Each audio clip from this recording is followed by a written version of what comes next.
Tracy. Tigo. Kitchens?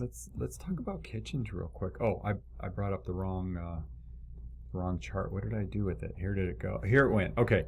So I love this. The headline on this story. It was kitchens. Stirring the pot. COVID customer desires revealed, and then the subheadline was something like spoiler alert: kitchen offices are out. Which is interesting. I know some people like them, but for the most part, kitchen offices are out because now everybody just wants their home office, right? Well, and they want space. They're tired of being in the kitchen altogether, right? Yeah, exactly. They need to move around. Plus, kitchen office kind of leaves a mess. Yep. Usually, at least for me, it would.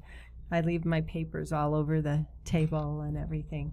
Yeah. Unlike you, who have a nice, neat, clean desk. So, Tracy, what do you see in kitchens that has been a big trend for this year, and what people like and what people want?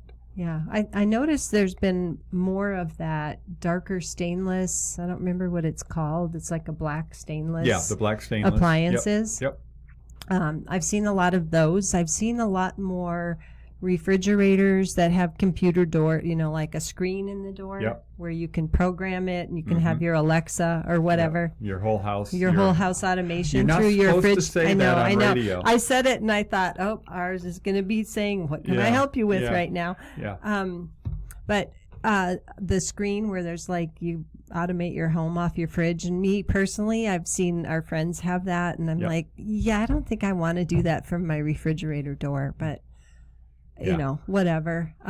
What have you seen? Yeah, big open kitchens is yeah. definitely the trend. You look at what the builders are building right now, the production builders, open, airy, open to a great room, open to a den, open to a dining room. It's definitely the thing. The other thing I've seen is bigger islands. Yeah.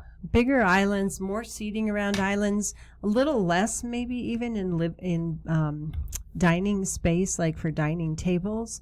Definitely not formal dining rooms, but more of a dining nook in addition to a big island. Yeah, the other thing we see a lot are these waterfall islands. Where with quartz. With the quartz or granite that goes all the way down to the floor on the side. So that's a big trend for sure. Yeah. And then, like I said, the desks are kind of out. Get that home office into a different place. Yeah, exactly. Yeah. Exactly. Yeah, so, I think, we're still, Zoom's not going away, or all the other ones, Google Meets, all the different venues for online meetings. Yeah. But we're seeing everybody get a lot better at having a set behind them like we have here, right? Where even if they're in the bedroom, they've learned how to use the pretend you're in the Bahamas or those types of things. So, well, one thing, though, that did come up is when they were talking about that, the built-in office or desk in the kitchen is kids, spaces for kids, a homework station. Now, I know some homes we've seen here in town, like Hakes Brothers has a model that has the kitchen, and then they've got just this little nook across the way that's like a homework station, which is perfect. Pulte does that too. Yeah. So anyway, those are some of the things we're seeing. It gives you some counters up higher too, so you can interact with if you have kids there at that home office nook, but it kind of hides the desk itself, which is kind of nice if you're like me. Yep.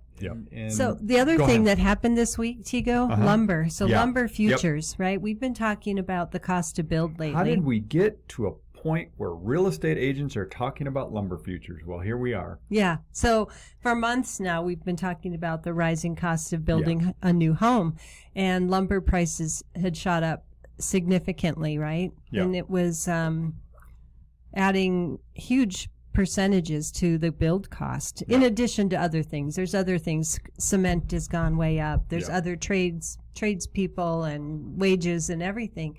But lumber futures in the last week or two have come down. So we're hoping that, down the road, 6 weeks or whatever, that translates into better lumber prices. I know we talked to Lon Fawn, who's a well-known builder's lender. She's very well known as construction lending. She's with Flagstar Bank. And be curious to see what she's seeing when she's getting bids and things from builders, or seeing what their bids look like for their loan, right? Right. To keep up with it and see if the lumber prices truly do come down based on what we're seeing in the commodity market. Yeah. It's like all these confusing thoughts going through my head. No, I know. It's strange that we're talking about lumber prices, but it really does impact. That's a huge impact on the cost of construction. And we've said it before, and we'll say it, here again, is that new construction homes in Albuquerque, the starting level is around $300,000 now. It's pretty hard to get something under three. Yeah. And honestly, a lot of the new home builders, Pulte, D.R. Horton, Hakes, Twilight, Abrazo, I know there are others, they're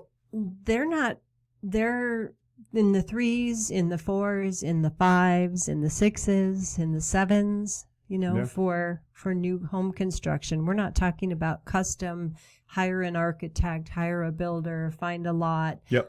This is just production, they're not all production. Yeah, Some of them are kind of semi-custom local builders and things. But, it used to be you could find a D.R. Horton for $200,000. Like a year ago, we looked at some that were being built by Cleveland High School in Rio Rancho, and they were around $225,000, $235,000. Yep. Now they're $300,000.